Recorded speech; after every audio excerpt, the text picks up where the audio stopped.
विद्या इतनी नहीं थी, उससे भी आगे ऋषभदेव ने अपने बच्चों को 72 कलाएं सिखाई। क्या सिखाई भाइयों? 72 कलाएं। और कन्याओं के लिए उन्होंने 64 कलाएं सिखाई। इसका भी रहस्य है कि उनको ये सिखाई कम कर दी, उन्होंने तो ये भेदभाव कर दिया इसके लिए। अब वो सब सारी बातें किस तरह से कहूँ? अगर ये सारियों कहें ना, जो लड़कों वाली विद्या लड़कियों को भी सिखाओ, नहीं बनेगी बात। अगर उनको सिखाएंगे ना, और क्या सिखाएंगे? कुश्ती करना, मुक्के चलाना, अगले दिन पिटाई हुई मिलेगी। फिर अगर ये लड़कियों को सिखाएंगे कि वे ऐसे मारो, ऐसे पीटो, मुक्का ऐसे चलाओ, फिर पिटाई किसकी होगी? इसलिए सारी चीजें सबके लिए नहीं होते, कुछ लड़कों के लिए हैं, कुछ लड़कियों के लिए हैं। ये सब विद्याएं हैं जो देख करके सिखाई जाती हैं कि ये कैसे और ये कैसे सिखानी है, किसके लिए यह है। इस तरह ऋषभदेव ने कन्याओं के लिए 64 विद्याएं सिखाई और लड़कों के लिए उन्होंने 72 कलाएं सिखाई। योग्य बने, उनके बच्चे योग्य हो जाते हैं। एक बात और बताता हूं, जब पहले पढ़ाना शुरू करते थे तो पहले मंगलाचरण करते थे। मंगलाचरण के बिना कोई पढ़ाई शुरू नहीं होती थी। बौद्धों के यहाँ जो मंगलाचरण होता है वो शब्द है, बौद्धों के यहाँ का मंगलाचरण वो क्या शब्द है? ओनामासे धम, ओनामासे धम। और ये जैनों का शब्द है ओम नमः सिद्धम, ओम नमः सिद्धम। ये बिगड़ करके और यूं बन गया ओनामासे धम, ओनामासे धम, ये बन गया। बड़ी विचित्र यात्रा है शब्दों की, भाषा की, किस तरह से यह चलती रहती और होती रहती है। बंधुओं, उन्होंने, ऋषभ ने अपने बच्चों को ये सब सिखाया और बताया। राज्य का पालन करते हुए उन्होंने असीमसी कृषि ये विद्या सिखाई और फिर प्रजा को सही तरीका जीने का बताया और लोग उनके अनुसार, उनके बताए अनुसार अब जीवन जीने लगते हैं। समय सरकता जाता है। एक समय आया जब ऋषभ ने ये देखा कि अब प्रजाजन सब अपने अपने कार्यों के अंदर ठीक हैं, अपना गुजारा ठीक कर रहे हैं। अब मैं जिस कार्य के लिए आया हूँ, जो मैंने जन्म लिया है, अब मुझे उस पथ के ऊपर चलना चाहिए। ऐसा वे सोचते हैं और ऐसा वो निर्णय लेते हैं, अब मुझे दीक्षा लेनी चाहिए। उन्होंने शनै शनै अपना कार्य जो था वह अपने पुत्रों को सौंपना शुरू कर दिया। भरत को भी, बाहुबली को भी, औरों को भी, कि तुम अपना कार्य करो, चलो। वे अपने कार्य में लगते हैं और समय आगे सरकता है। अब उन्होंने निश्चय कर लिया, अब मैंने दीक्षा ले ली। रात्रि का चतुर्थ पहर था, सब लोग अपने घरों में सोए पड़े थे। अब घर बन चुके थे, लोगों को बनाने आ गए थे, लोग अब ठीक से रहने लगे थे, लोग अपने घरों में सोए पड़े थे। एक ऋषभ थे जो उस रात्रि के चतुर्थ पहर में अपने ध्यान के अंदर बैठे थे, चुप, कुछ नहीं, बस अपने आप में। सहसा उनके कक्ष में प्रकाश भर गया, एकदम से प्रकाश ही प्रकाश हो गया। उन्होंने इस बात पर खास ध्यान नहीं दिया। प्रकाश भर गया, भर गया, प्रकाश भर गया। हमारे एक पूज्य गुरुदेव श्री के गुरु भाई भगत श्री शिवचंद जी महाराज थे। आपने, कईयों ने बहुतों ने दर्शन किए होंगे उनके। यहाँ पर विराजे थे वो। उस समय उनका स्वास्थ्य उत्तम नहीं था। बंधुओं, हम अमृतसर गए थे पीछे, जब जम्मू जा करके आए हम अमृतसर गए थे, वहाँ ठहरे। मैंने वहाँ के बारे में जो बातें थी उनके बारे में पूछा। मैंने कहा भाई वो स्थान दिखाओ जहाँ संत पहले ठहरते। बोले यहीं ठहरते थे। मगर नहीं, चौरस्ती अटारी नहीं थी, मुझे पता है कोई और जगह थी। आपस में पूछा, बोले हाँ जी आप ठीक कह रहे हो, वो वाला है दूसरे वाला स्थान, अब तो पुराना हो गया, वहाँ कोई नहीं ठहरता। मैंने कहा मैंने वो देखना है, वो वाला स्थान देखना है। बोले चल पड़ेंगे, कल चल पड़ेंगे। उन्होंने 2-4 व्यक्तियों से और कहा, भाई महाराज जी कह रहे हैं वो जो पुराने वाला स्थान है ना वहाँ जाने। बोले ले चलो, है कुछ नहीं वहाँ चलेंगे। हम वहाँ गए, 1-2 बुजुर्ग श्रावक भी आ गए। मैंने कहा भाई यहाँ इस स्थानक में 1 पहर तक हर रोज दान देते, और 1 वर्ष तक यह क्रम वर्षी दान का चलता रहा। 1 करोड़ 8 लाख स्वर्ण मुद्राएं प्रतिदिन वो दान देते थे। मनुष्य तो आते ही थे, देवता भी आते थे। उनके हाथ से, तीर्थंकर के हाथ से दान लेने के लिए हर रोज आते हैं। और यूं करते हुए बंधुओं अपने पुत्रों को घोषणा करके कहा, मैं अब कल इस राज्य को, इन महलों को, इस परिवार को, सबको छोड़ करके मैं कर लिया। उनके निश्चय को कौन टाल सकता? कोई भी नहीं टाल सकता। दूसरे दिन सब परिवार एकत्र था, और ये जानकर इंद्रों ने, देवों ने कि प्रभु दीक्षा ग्रहण कर रहे हैं, वे भी सब वहां पर आकर के उपस्थित हो जाते हैं। सब के सब वहां आ जाते हैं। प्रातःकाल के जो कार्य थे वे सब कार्य संपन्न हो गए थे, और अब प्रभु अपने महलों से बाहर आते हैं। सब लोग देख रहे थे उस अद्भुत दृश्य को, उस महापुरुष को, किस तरह से वो महलों से आए। एक बार भी उन्होंने पीछे मुड़कर यह नहीं देखा मेरे पीछे कौन आ रहा है। महलों का जो आगे रहा हुआ चबूतरा था वहां पर आ गए। देवराज इंद्र ने एक पाल की जो तीर्थंकर के अभिनिष्क्रमण पर प्रयोग की जाती है वह लेकर आए थे, और वो इतनी बड़ी होती है 1000 व्यक्ति मिल करके उसे उठाते हैं, जिसमें देवता भी होते हैं और जिसके अंदर मनुष्य भी होते हैं। पालकी आ गई है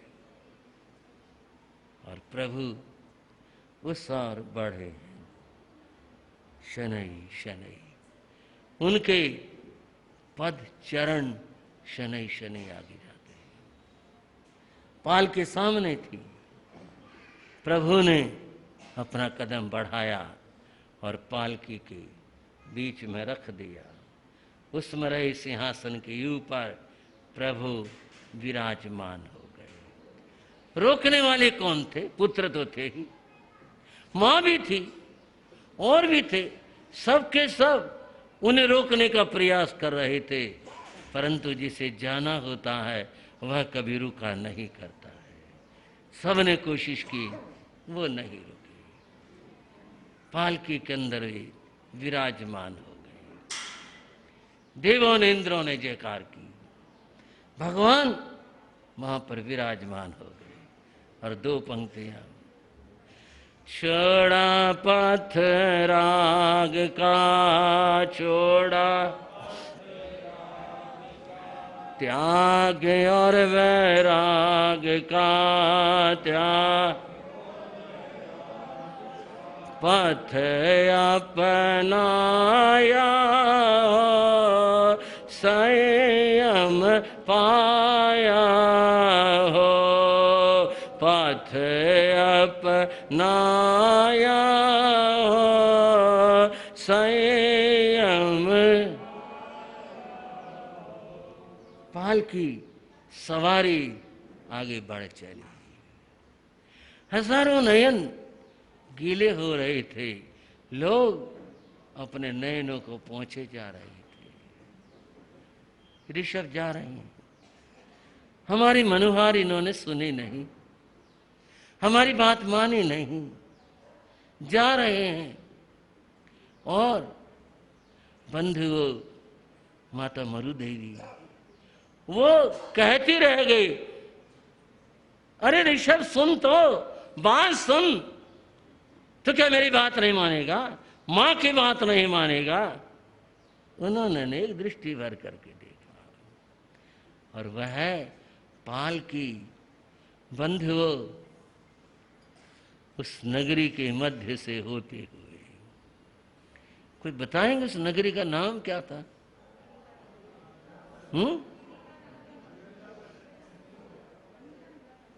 विनीता।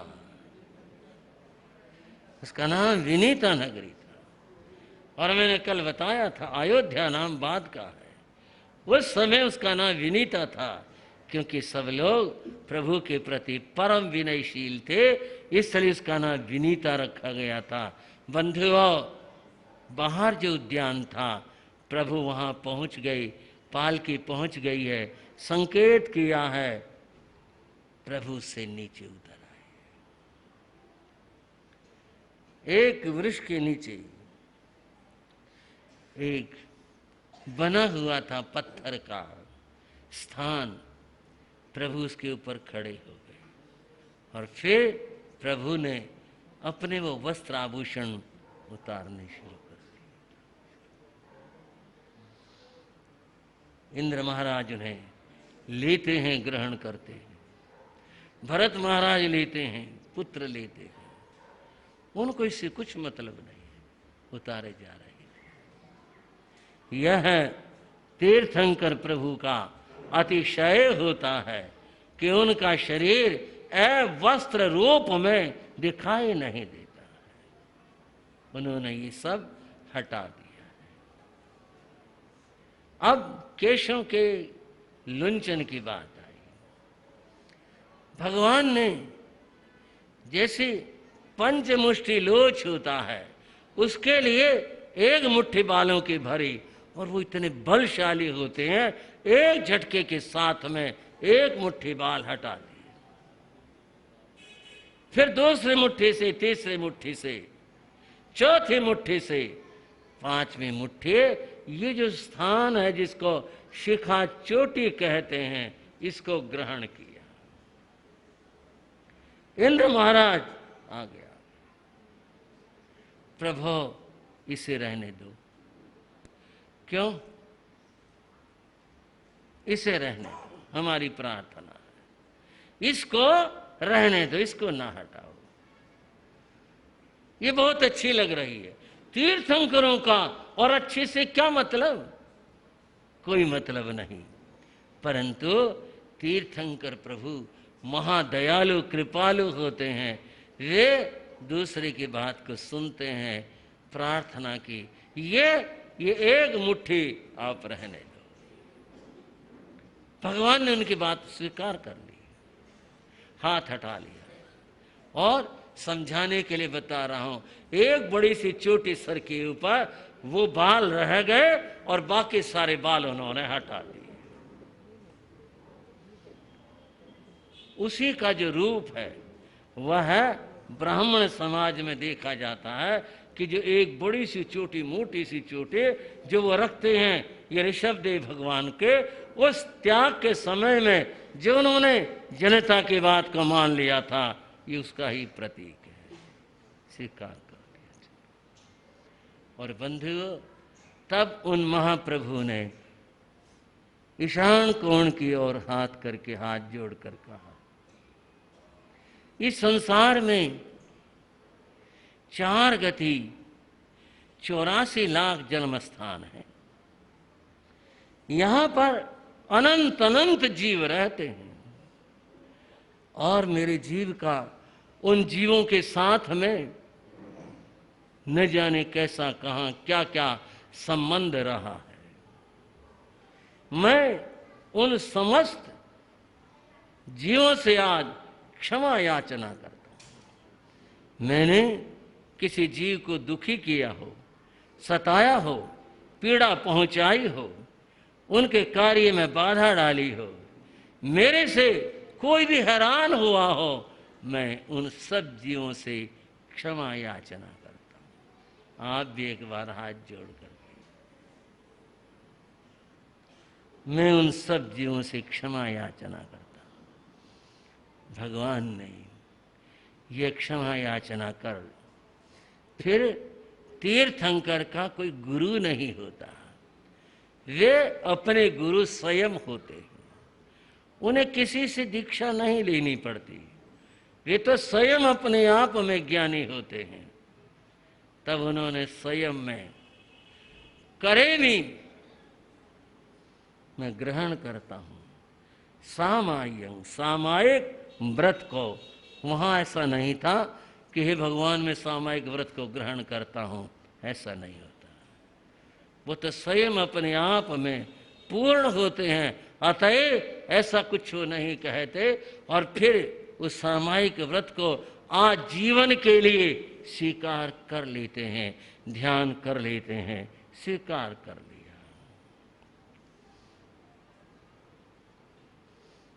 बंधुओं, हजारों लोग आए हुए थे, बहुत सारे लोग, और वे अपलक नेत्रों से देख रहे थे अब क्या होगा, अब क्या होगा। और जब उन्होंने देखा ऋषभ ने, हमारे स्वामी ने ऐसा कर लिया, वो नत होते हैं, हाथ जोड़ते हैं।